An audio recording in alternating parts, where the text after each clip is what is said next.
Another round of drinks. But these beers aren't for drinking. Twice a week, these scientists in Belgium partake in a blind testing of about 8 different beers. With each sip and sniff, they're analysing the subtle differences between beverages.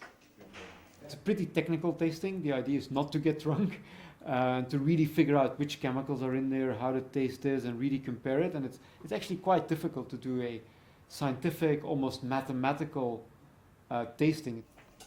They're working to characterise some 250 Belgian beers and build a scientific map of beer to help drinkers select their next tipple.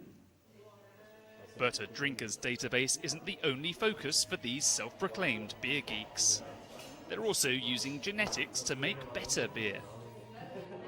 Brewers in centuries past reused the best yeast over and over again for their beer, even though they had no knowledge of genetics. It's the same principle here, only on a much larger scale. Using some of the latest technology to make even better yeast. We're, for example, using robots to cross different yeasts, making millions of new strains or variants of yeast and testing which ones are the better ones. Well-known brewers are already working with the team here to tweak the formula for their beers to, say, eliminate a particular aroma or aftertaste. They currently have around 30,000 new strains of yeast, some of which are genetically modified.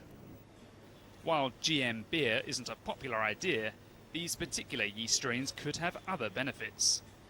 Biofuel industry or in the pharmaceutical industry, genetic modification is a great way to make yeast produce certain chemicals, certain medicine.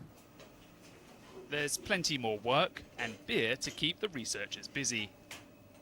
But with no hiccups along the way, they're confident of success in their quest for the perfect beer. What goes into horse